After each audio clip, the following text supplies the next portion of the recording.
Hello, I'm Cosmic, and this is Cosmic Commentary.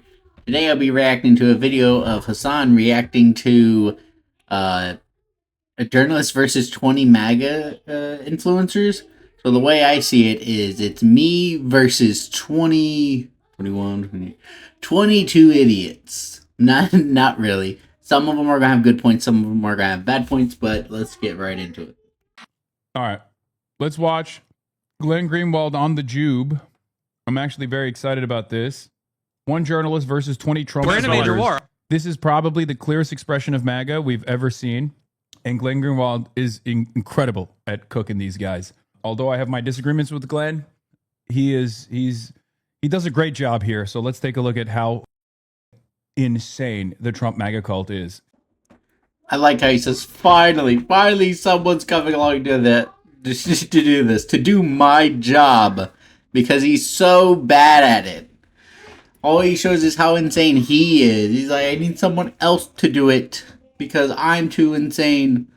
By comparison, it just doesn't work like that, okay? I need someone a little bit more sane. That's the only way it works. Finally. Are we in Iran? I mean, sure, we're in a conflict, but I don't think this is where you actually A got war? it wrong. Is it with a the last war? guy. Have you ever thought about going and fighting in this war that you're cheering on? I mean, I've thought about joining the military before. I don't know about this war specifically. When your adversary races to arms and increases their offensive capabilities, it's going to create a security dilemma. That's a madman for the West. mentality. Iran lost any civilians? Yeah, I'm sure that's how a war works. That's how war works. Like on the first day, we vaporized 170 young Iranian schoolgirls I think by it's- bombing an elementary school. Is the Trump administration actually America first, or has MAGA morphed into something Trump supporters no longer recognize? You can already tell this is going to be a great video. But all that being said, I like that premise that he said. Is it still America first, or did it morph? And I mean, like, if you ask this journalist, or if you ask Hasan, it was never America first, and that whole thing's a lie. So I just think it's like that. The premise this whole thing is based off of, it just goes against their own narrative. Is hilarious to me. I'm John Regalado, and from Jubilee Media, this is Surrounded. Today we're diving into Trump's foreign policy record, the conflict with Iran, the United States' relationship with Israel, and much more. I'm here in the center with our featured guest, independent journalist Glenn Greenwald. Welcome to the show. Thank you for having me. Great to be here. Are you ready to jump into these debates? I am ready. Debaters, are you ready? Dude, is the Trump administration America first? Is a question not dissimilar to being like, is the Democratic Party the pro-labor party? Okay. Like, probably the easiest dunk session of all time. And yet, of course, Republicans still think they can advance this cause for some reason. See, I'm a bit confused because I know he thinks MAGA isn't America first and the Democrats are the pro-labor party. I'm pretty sure that's what he believes. But I believe MAGA is the America First Party, but the Democrat Party is not the pro-labor party. Let's get into it. Hi, I'm Glenn Greenwald. I'm an author and independent journalist, and today I am surrounded by 20 Trump supporters. My first surrounded claim is President Trump is more of a war-making president than a peacemaking president. If you would like to debate this claim, please get to the chair in 3, 2, 1. One of the things that I always hated was that he was very skeptical of the Republican Party. He was very skeptical of the Democratic Party. Freudian slip there. He almost went full Taibbi.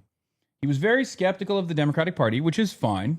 It's worthwhile, but he never offered that same scrutiny to the Republicans, and I could not stand it. You see, I think that's the major difference between the Republicans and the Democrats. The Democrats will basically cannibalize themselves at any moment someone steps out of line. And the Republicans are more forgiving, but the difference is whenever, now that the Republicans are more in position of power now, instead of focusing on still the stuff the Democrats are doing, we never actually, like, culled the bad ones in our group, so now we're just, like, imploding right now. If you recall, one of the things I always got mad at, because I would criticize Glenn all the time, one of the things I always got mad at with Glenn was like, yeah, the Democrats are absolutely worthy of scrutiny. The Democrats are absolutely worthy of criticism. They do a bunch of shit. But if you don't have a consistent principled stance,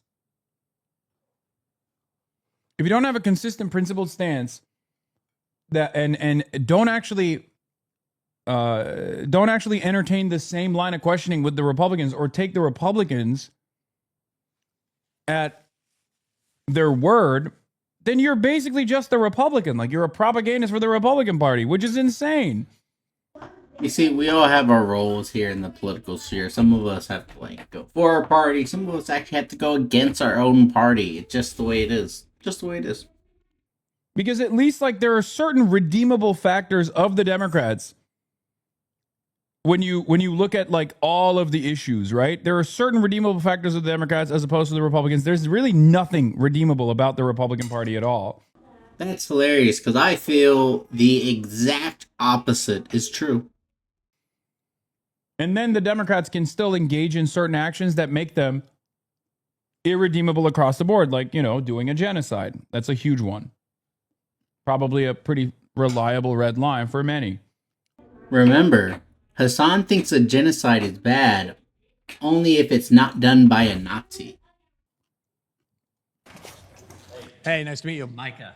Good Good to meet you, Glenn. So, first, I want to just ask, what makes a peacemaking president? A peacemaking president is somebody who, in the first place, avoids war for their own country, either solves and resolves wars that they inherit, or prevents wars from breaking out that they would get their country involved with. I want to give Trump a perfect score, but in that regard, in being a peaceful president, I give him a B. I give him a B. That's much higher than any other president in the last 20 years. Okay, so you agree that prevention is a part of what makes a president a peacemaking president? For sure. Okay, so then what about Trump's foreign policy is not prevention? Well, the first thing that he did in getting to office, basically within 30 days, was restarted a bombing campaign that President Biden had prosecuted throughout 2024. That President Trump during the campaign had heavily criticized. Yet as soon as President Trump got into office, he not only restarted that bombing campaign, but escalated it. That was the one in Yemen against the Houthis. It went on for about 5-6 weeks, or entailed hundreds of people Was who were that dead. not necessary for like global trade to ensue? Was the Houthis not attacking multiple different ships? And No, the Houthis were only attacking Israel at the time that President Trump did that. There was a peace deal that President that's Trump true. engineered that ended up being very temporary. And the Houthis said, for as long as this peace So Biden was like, these guys are great. And then you're like, you know what? Trump did a terrible thing. He shot the Houthis. He started bombing them for no reason. He's not a peacetime president. He's a man of war. He's attacking the Houthis for no reason. The Biden said, we should stop doing this. They are good guys. Well, let's look at what the Houthis were doing in 2023 and 2024. They spent 2023 attacking Israel and multiple ships. But don't worry, because it gets so much better. In 2024, whenever Biden started saying, hey, we should bomb these guys less, they actually expanded their territory, their horizons, you might say, and started attacking American vessels. And then attacking more than 100 merchant ships. So it's good to see that they grow as people. Also, Glenn is low-key the perfect person to present himself as like the former MAGA fallen out of favor, because he did, whether it was sincere or not, act like he genuinely believed Trump's statements. What are you trying to say? He'd be the perfect guy to do a psyop? He'd be the guy to pretend he's a good psyop. That is a class A psyop right there. deal is in place. We won't attack ships. Once the Israelis started violating it, not letting food, they said we're only going to attack Israeli So ships. here's a and that's when question. President Here's a Trump question attacked. for you, Glenn. Are we still in conflict in Yemen? No, President Trump ended his own war that he started. Okay, so then by your definition, did we not prevent further conflict by having this conflict? And would we not free up the trade routes in Yemen from being attacked by the Houthis? It's free, is it not? It's like saying I stabbed myself in the stomach, but then I brought myself to the ER where I had a doctor fix me up, and that proves that I'm really interested in fitness and self-care. President Trump started the war in Yemen. He escalated the war in Yemen. It was stopped at the time that he took Were the Houthis over. attacking people or not? They were attacking a foreign country called Israel that is not part of the United States. Okay, So do these international trade routes not affect America? No, not when it's only Israel whose ships are being attacked. From 2022 to 2025, the Houthis have attacked multiple different countries. Libya over 20 times, Panama over 15 times, Marshall Islands over 10, Greece over 10, United States +5, United Kingdom +5, and Israel only 5 times. And Japan won with the car hijacking I mentioned earlier. So I guess that's why I was relevant to mention that earlier. But yeah, they aren't attacking just Israel. Israel's not even in the top 3 countries they're attacking. You can say the war is just. The question is President Trump making war or making peace? You can say, okay, he made war in Yemen, but I think the war is just. He's still a war-making president by definition. There was no war when he got in. By the result of the conflict that it was a peacemaking military engagement. We have peace in Yemen now. How did it end? How did it end? It ended by the Houthis saying, we will not attack anybody except the Israelis, and as long as they're denying food and water entering into Gaza. And they continued to do so. It achieved nothing. All it did was have the United States deplete our missiles, our military force, our resources. It was a war that didn't exist, that Trump created. They literally attacked us first. Like, what? Yes, congratulations. He ended his own war, but that is an example of a war-making president. That's just one example. There's obviously war in Iran as well that he... Iran has been funding terrorist groups to attack the U.S. for decades, so this doesn't even make any sense.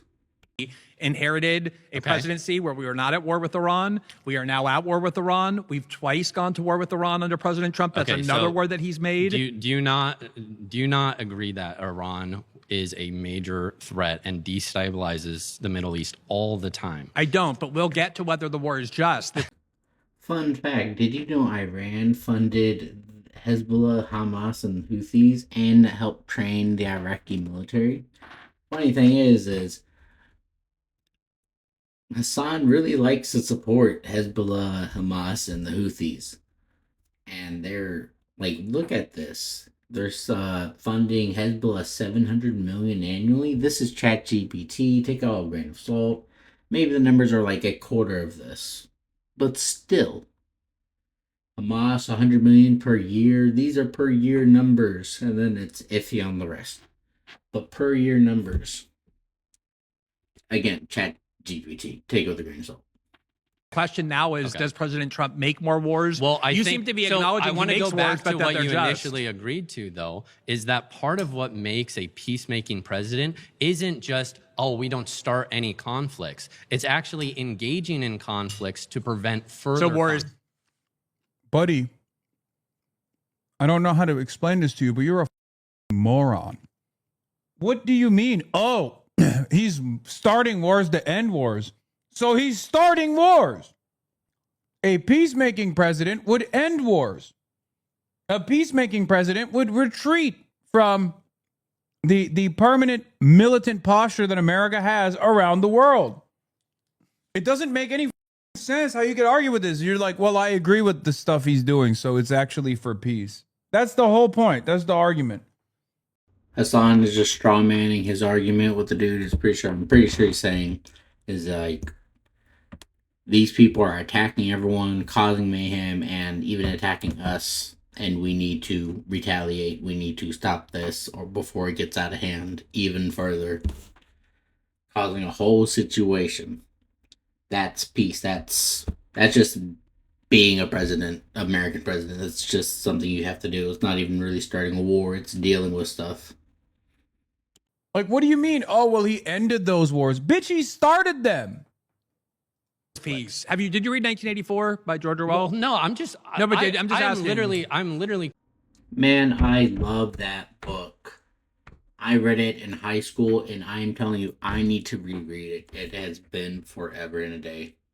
quoting what you said earlier at the beginning of No, this but George conversation. Orwell in 1984 described the most extreme kind of propaganda by war-making tyrannies. And one of the things citizens get told is war is peace. Did you not admit that part of what makes a peacemaking president is stepping in and preventing further conflicts? Yes, but you can't prevent conflicts by starting conflicts. Starting conflicts is starting conflict. Yeah, but he didn't start the conflict. What? Can you not use the wars that you start? Can you We not got to start? pause here. Michael, we got to pause here. You've been voted out by the majority. Please return. Thank you. Thanks.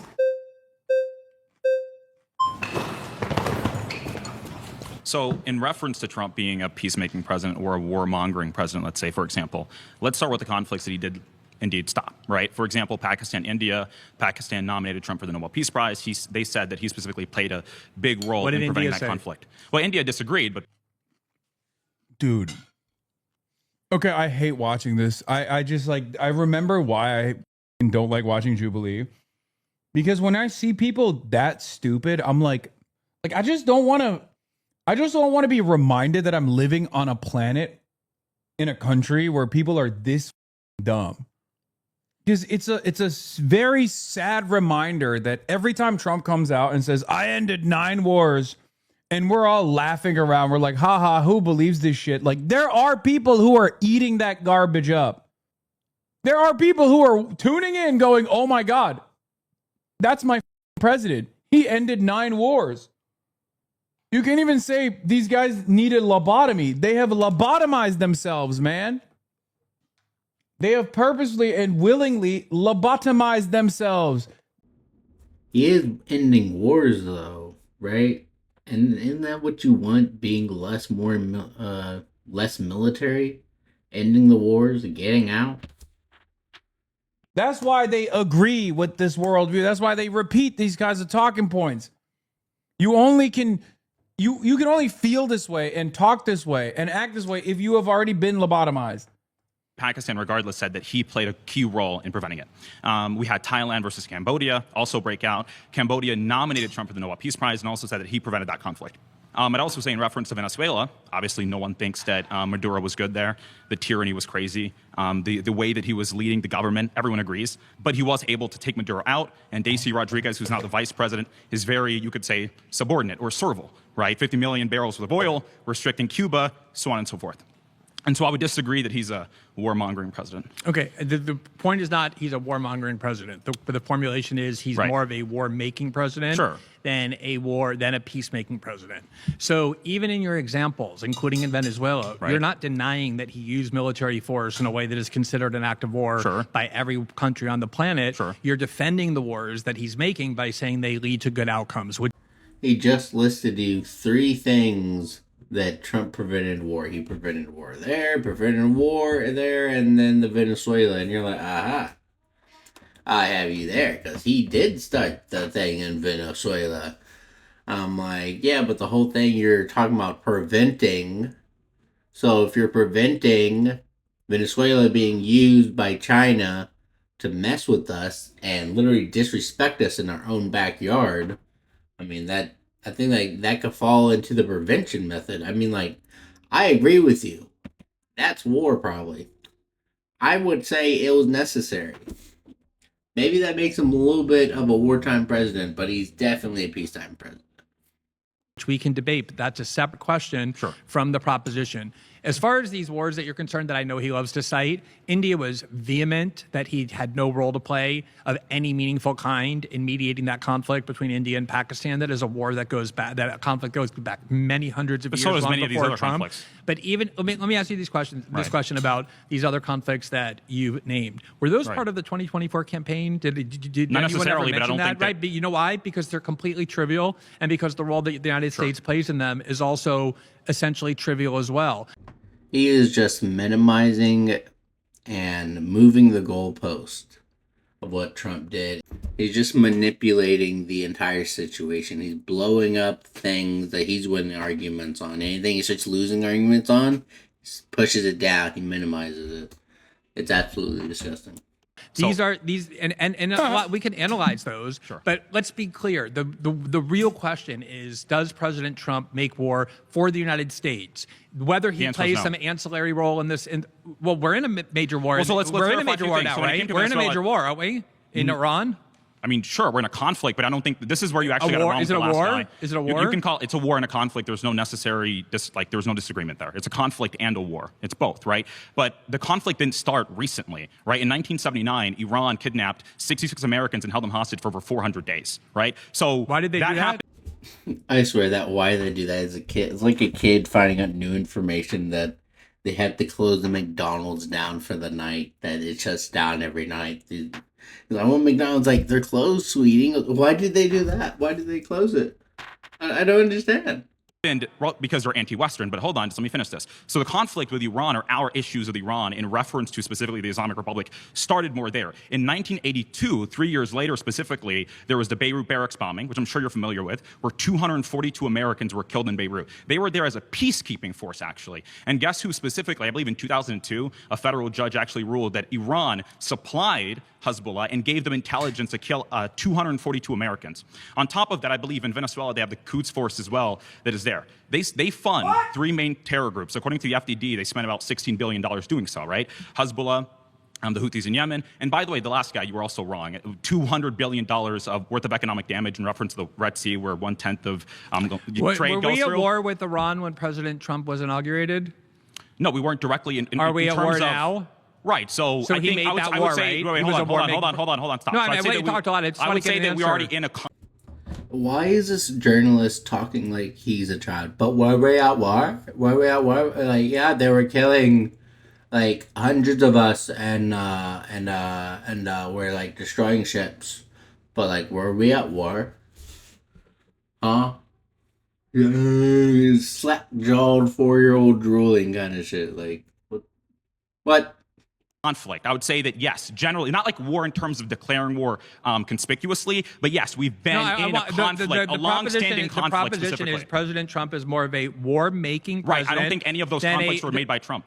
That's where you're wrong. India and Pakistan were in conflict prior to the war that you mentioned, and right? we were in conflict with Iran. Exactly. There are a lot of people who are there are a lot of countries that are in conflict with one another. Right. They're not all at war. Most of them are not at war. The United States became in a war with Iran when Israel and the United States announced that they were attacking Iran and started a war with Iran. Of course, there's conflicts. There's conflicts between Brazil and Argentina. Sure. There's conflicts between Peru and Uruguay. There's conflicts between. You're being vague. I'm being very specific. I'm talking about a war. There's a difference between smaller conflicts or like a general conflict that's going on for a long time and like a large-scale war, and even like, for example, small military engagements. Like, for example, Midnight Hammer, we bombed Natanz, Fordow, and Isfahan, were more smaller engagements, right? And by the way, we pulled that pretty quickly, and everything was fine afterwards. If Russia came to the United States and bombed 3 different nuclear facilities in the United States with B-52 bombers of the Russian Soviet analog, would you consider that to be an act of war? Yeah, you're saying.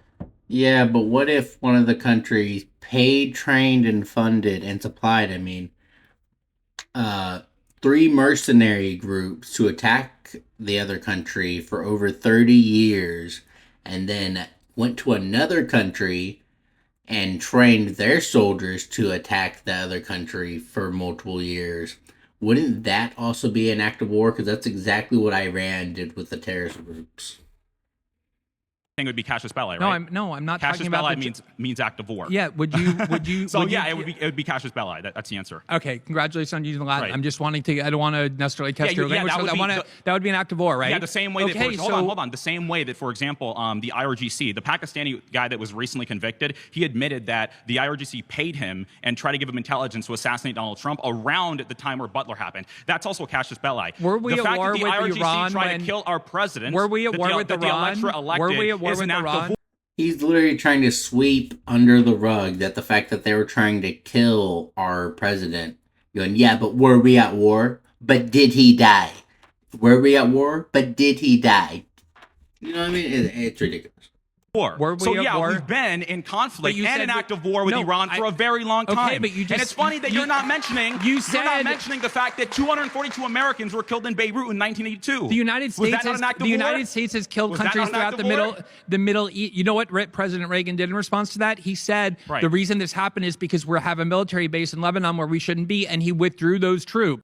In all honesty, that might have been the smart thing. I mean, it's like if you park a car on the street and the next day it gets broken in, you're like, man, this is a bad part of town to park my damn car in, so you park somewhere else next time. That's all I'm saying. That's because he knew that the reason we were being attacked was because we were interfering in that region. Yeah, we were there the as a reason peacekeeping that force from Iran the UN. took over and the embassy was because we had overthrown their democratically elected government. Oh my God, he is cooking. Oh my God, this is why I said it's so wonderful to have Glenn Greenwald do this. Like, this is one of those things where he's the best at. He's the best at this. I like the part where Hasan conveniently left whenever this damn journalist was talking like a child. In 1953 and imposed a savage, brutal tyranny on them that ruled that country from 1953 until the revolution in 1979. Sure. But these are all historically interesting points that we could talk about with the justification. No, it's not wrong. The point is, I asked you earlier, was the United States at war with Iran? The answer is yes. But you said no. And it depends on how you're defining war. It depends on how you're defining war in long-term conflict. But hold on. The point is, we were not at war, as you said the first time when I asked you, with Iran when President Trump took off. He's the only person who's making people actually respond to the prompt instead of just spouting their bullshit. I mean, there are young people supporting this. I mean, these are paid. These are paid people, so it's not the same as, like, you know, a random guy that you find in the wild. But I'm sure there's some young people who are dumb enough. I'm dumb enough. Why am I not getting paid? This is bull. I want to get paid. I want to paid for what I believe in. Dagnabbit. This guy is at least like halfway competent. He's like halfway intelligent. Like, he knows certain facts. He's not just up there being like, oh, what is a war? Right? So he has at least some information. Like, he knows, it's clear he's a nerd, right? He dropped the FDD statistics, which is, again, an Israeli cutout. But it goes to show you that he's at least capable of reading. Half of these guys are illiterate. He's not. But again, he's wrong. Like, he's just wrong. Because the prompt is 100% correct. It's like not even debatable. There's nothing you can debate about it. Sure. He didn't talk about there being a war throughout. No, he talked about 2011, and we are now in a war. Like, all you can do is try to re-identify the terms and say, well, it's not a war, it's a conflict, and it's a broader conflict, and it's not. It's not. Nah, I'll say it. We're at war. We're at war with them. But if you want to take it like this, you want to try to, like, change the subject matter, I'd say we were always at war with them. Not always. But, like, we didn't start the damn war. They're poking us. They're stabbing us. They're stealing from us. They are attacking us. And we are responding to situations and conflicts. Would you say that Barack Obama ended the Iran quote-unquote conflict with a war? Or did he actually do that through peace? The answer is he ended it through the diplomatic process. That's the difference. And by the way, I'm just going to have to take his word on that one because I have no idea about any of that whole situation he's talking about. But it's kind of weird he used the bomber commander-in-chief as a example. Even though he's, like, mostly known for how many bombs he dropped and bombing kids on his first week. I know it's hard to find any American examples of, like, waging not war but peace, but that's at least one that you can point to from recent history. He continued said Iran cannot have a nuclear weapon. By the way, can you explain to me the reason for 60% rich uranium? No country that has tried to, or even been in talks of trying to get a nuclear weapon, has ever reached 60% and not gotten to 90%. Because President Trump invalidated the agreement where they were only at 3%. So the MAGA guy is basically saying, can you understand why they're trying to make nukes to nuke us? And the journalist is like, because they're trying to nuke us because Trump invalidated a whole thing that said that they can't make nukes. So once they can, they're just going to nuke us? Like, and I looked a little bit into that whole deal. It was put up by Obama, and it didn't address how Iran can still fund the terrorist groups. Like, he unfroze Iran's money, let them fund terrorist groups to attack us, and then limited the nuke part. Like, you can still attack us, but just not with that big bomb. Okay? Okay.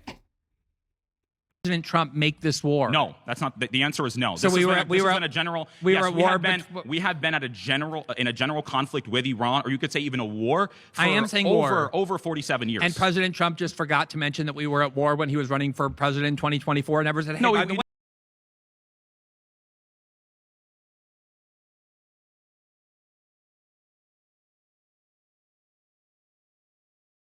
He openly said, he's been very conspicuous about this. He's been very clear about the fact that we have a conflict with Iran. We have issues with Iran. A war. We do have conflict. Right. Again, I don't think you understand it.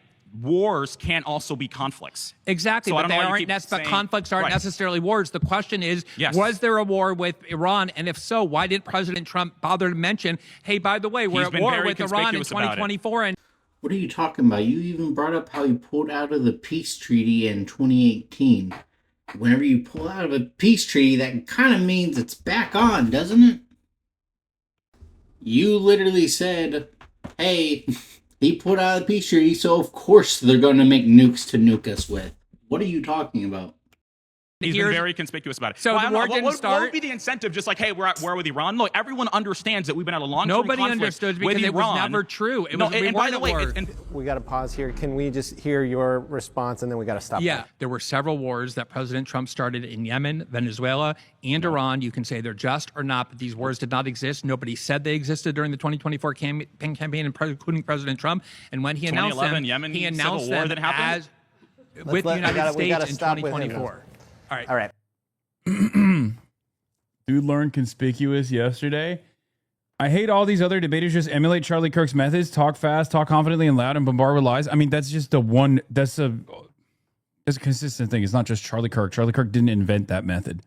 Ha! I'm the exact opposite. I talk slow, confused, and with the internet browser in front of me to fact check people. Ha ha ha.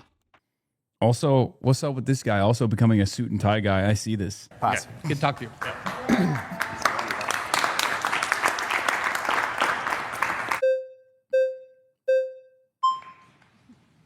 Hello, how are you? Good to meet you. Talk to you. Nice to meet you too.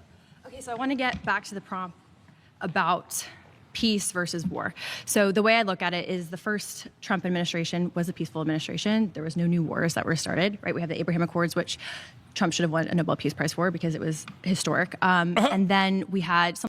I mean, you could make the argument that the Abraham Accords was an attempt at peace. I'll take it. It just failed. It actually directly led to October 7. So it was a spectacular failure.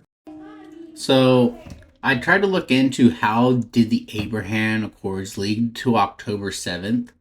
And basically what I read online was that they were not happy that they were normalizing having a relationship with Israel. And the best description based off of that I read was like, is it correlation? It's like having a crazy spouse and you break up with them and they murder you. Did you breaking up with them lead them to murdering you, or just breaking up with them was the motive of a homicidal person leading them to murder you? You know what I mean? I hope I explained that well enough. But it was an attempt at peacemaking nonetheless, which is different than war making. Right? Yeah, it was a historic failure. That's what the Abraham Accords were. Something that was ahistoric, right? So the Biden administration came in between. It kind of disrupted Trump's foreign policy. And under the Biden... What? Oh my God. Am I hearing this right? If there's one thing you can say about Joe Biden's foreign policy, it was a direct continuation of Donald Trump. A direct continuation of Donald Trump. Down to the pullout in Afghanistan. That was Donald Trump's policies that Biden actually committed to. That is so crazy to say. That's like person A is gonna go drive to the store, right? And then it's like, nah, it's person B's turn to drive to the store. And then person B puts it off and then doesn't do it, and then finally is forced to do it, and then on her way to the store, she crashes into the ditch and blames person A. That's what happened. He did not change course on Cuba. Every single thing that Donald Trump destroyed, every single signature foreign policy accomplishment of the administration prior, where Joe Biden was literally the vice president, Donald Trump destroyed it. Joe Biden never restored it. I mean, I hate to defend Joe Biden, but like, to be fair, he was like in the middle of a pandemic, so he everyone. That is ridiculous. Biden didn't continue, lol. He made things worse. And that Afghanistan take is completely misleading. Really? Is it? Oh my God. Do we have a hog in here? Because that's awesome. Oh my God, we do. It didn't fail. It built Saudi relations. Oh my God, we do have a hog in here. That's awesome. This has been a long time. Because usually the hogs that we get aren't hogs. They're not real hogs. You know what I mean? They're often just like Asmongold cockroaches. So they don't have any investment in politics at all. So I love seeing. Please don't run away. This is awesome. Chatter, we love you. Hog ad hominems, nice. No. I say this lovingly. Please. I say this lovingly. We love right wingers in here, okay? And like right wingers that actually have just strike. I would like to say I've been watching Hasan for his bad political takes since before I was watching Asmongold for his good political takes. And vice versa, but the vice versa on each one is not as much, but yeah. Anyway, hog ad hominems, nice. I'm not even right wing. You're not right wing. You just think I'm a constitutionalist. Yes, a constitutionalist. Okay, what do you think about Donald Trump then? I think I classify as a right wing imperialist. Oh God, this is so awesome. Do you think Donald Trump is following the spirit of the Constitution? Or just following the Constitution at all? Or is that more of a malleable thing for you? You know, a not insignificant amount of viewers think those are your channels. Oh God, really? Stop, I'm gonna nut. Oh God, we haven't had one of these guys in a long time. Come on, I asked the question, just answer it. The Fourth Amendment, and it's not for the reason you think. I didn't vote for Trump law. He's going after the WTO, NWO, globalist elites bounce around between countries, and he is fighting those corrupt structures. Why is it that people who like Trump are so embarrassed to admit it in this community? I like Trump, dude. Just say you love Trump. I like Trump, and I think he's a net positive. Or maybe I kind of dislike him. I still think he's a net positive, though. What do you mean he's fighting against the WTO and NWO? You think that Cuba will fall next? You think Cuba is a part of the New World Order? Is that what you think is going on? One of the poorest countries on the planet that we have directly starved for 60 years is a part of the New World Order.